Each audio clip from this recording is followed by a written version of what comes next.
Assalamualaikum warahmatullahi wabarakatuh. Kembali lagi dengan saya Randy Nugraha di channel Creative Egg. Pada video kali ini saya akan kembali mengerjakan tugas dari mata kuliah pemrograman mobile. Kali ini saya akan menjelaskan maksud dari explicit dan implicit intent dalam Android development. Langsung saja kita masuk ke pengenalannya. Apa itu intent? Dalam Android development, intent adalah sebuah sistem pesan yang memungkinkan berbagai komponen aplikasi berkomunikasi satu sama lain. Intent dapat digunakan untuk memulai aktivitas, layanan, dan penerima siaran, serta meneruskan data di antara keduanya. Ada juga tipe-tipe intent. Yang pertama ada explicit intent. Intent ini digunakan untuk memulai komponen tertentu dalam aplikasi, seperti memulai activity atau service baru. Intent ini secara eksplisit mendefinisikan komponen target dengan menentukan nama kelas atau nama package-nya. Lalu yang kedua ada implicit intent. Intent ini digunakan untuk meminta tindakan dari komponen lain tanpa menentukan komponen target. Intent ini menentukan tindakan yang akan dilakukan dan data apapun yang akan diteruskan, memungkinkan sistem menentukan komponen yang sesuai untuk menangani maksud tersebut. Nah, di sini ada definisi dan contoh dari explicit intent. Definisi explicit intent dalam Android development, explicit intent ini digunakan untuk menentukan komponen secara eksplisit, seperti activity atau service yang akan dipanggil dalam aplikasi. Biasanya digunakan untuk memulai komponen di aplikasi kita, karena kita mengetahui nama kelas, activity, atau service yang ingin kita mulai.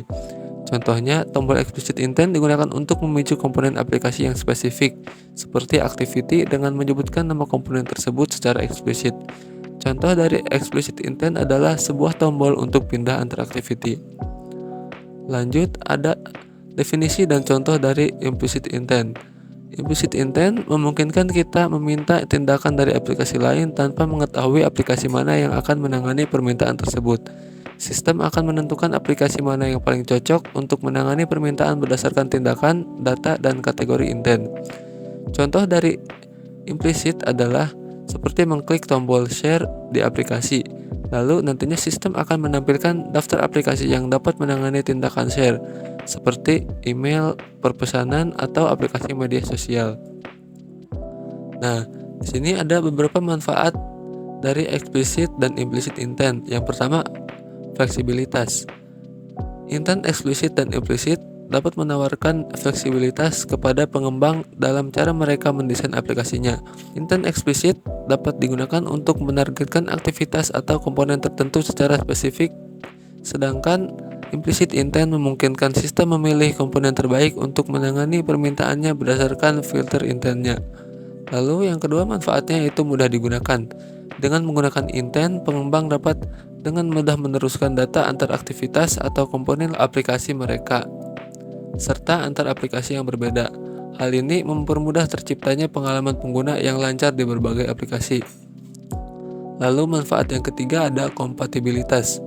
Intent eksplisit dan implisit kompatibel dengan berbagai perangkat dan versi Android, menjadikannya alat yang andal untuk digunakan pengembang dalam aplikasi mereka. Nah, di sini ada contoh coding untuk explicit dan implicit intent.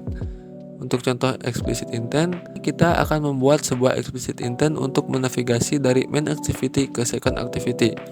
Pertama, kita harus mendefinisikan second activity di dalam Android manifest.xml. Selanjutnya, kita buat sebuah tombol di main activity itu, ketika ditekan akan jalan second activity. Kode ini membuat objek intent baru yang menentukan aktivitas saat ini. Dan aktivitas yang akan diluncurkan membuat objek intent baru yang menentukan aktivitas saat ini, main activity, dan aktivitas yang akan diluncurkan, yaitu second activity. Metode start activity kemudian meluncurkan aktivitas baru. Lalu ada contoh yang kedua, yaitu contoh dari implicit intent.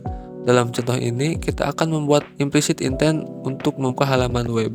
Pertama, kita perlu membuat objek intent dengan mengatur aksinya, yaitu action view. Selanjutnya, kita harus mengatur data intent ke URL halaman web yang kita mau untuk buka. Nah, contoh codingannya seperti ini. Lalu, akhirnya kita bisa memulai activity dengan memanggil start activity start activity intent. Kode ini membuat objek intent dengan tindakan action view, menyetel data ke URL halaman web, dan memulai aktivitas untuk melihat halaman web.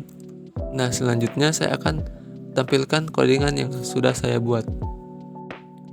Nah, di sini saya sudah membuat project baru dengan mengikuti contoh yang tadi. Di sini ada activity main yang isinya ada 2 button. Yang pertama button untuk explicit dan yang kedua untuk implicit. Lalu ada activity second yaitu untuk membuka activity yang kedua. Nah, di sini ada main activity.java-nya seperti yang sudah dicontohkan tadi. Di sini masukkan buttonnya, lalu button yang satu untuk explicit dan button yang kedua tadi untuk implicit. Nah, di explicitnya kita memasukkan coding ini. Nantinya ketika explicit ditekan, maka kita akan berpindah ke activity yang kedua. Lalu di implicit ini kita akan, jika tombol implicit ditekan, maka kita akan berpindah ke atau membuka browser dan membuka halaman URL yang sudah dimasukkan di sini. Nah, untuk codingan main activity Java yang kedua hanya seperti ini karena hanya untuk menampilkan activity yang kedua tadi. Langsung saja kita jalankan di emulatornya. Nah, di sini sudah muncul. Yang pertama kita akan coba explicit. Nah, di sini dia akan membuka halaman baru yaitu halaman activity kedua. Seperti yang sudah diketikkan di coding tadi, maka dia akan ke halaman yang kedua. Lanjut kita buka implicit. Maka dia akan membuka URL dari yang sudah kita masukkan tadi. Nah, di sini saya masukkan URL dari jurnal yang sudah saya buat. Nah, itulah tadi contoh dari coding yang sudah saya buat. Di sini kesimpulannya, memahami perbedaan antara explicit dan implicit intent sangat penting bagi pengembang Android. Explicit intent digunakan untuk memulai komponen tertentu dalam aplikasi, sedangkan implicit intent digunakan untuk mengaktifkan komponen di luar aplikasi. Kedua jenis intent ini menawarkan manfaat unik dan dapat sangat meningkatkan fungsionalitas dan pengalaman pengguna aplikasi. Dengan menggunakan explicit intent, pengembang dapat memastikan bahwa komponen yang benar telah dimulai, sehingga menghasilkan kinerja aplikasi yang lebih efisien dan andal. Sebaliknya, implicit intent memungkinkan fleksibilitas yang lebih besar dan memungkinkan interaksi aplikasi dengan aplikasi dan layanan lain di perangkat.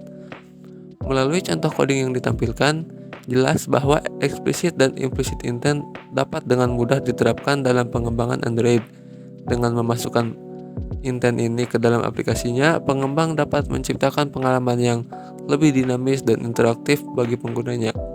Secara keseluruhan, explicit dan implicit intent memainkan peran penting dalam pengembangan Android, dan memahami fungsi serta manfaatnya sangat penting untuk menciptakan aplikasi yang sukses dan menarik. Baik, sekian penjelasan dari saya. Jika ada kesalahan tulisan atau penyebutan, saya mohon maaf. Sekian dari saya, Randy Nugraha, pamit undur diri. Wassalamualaikum warahmatullahi wabarakatuh.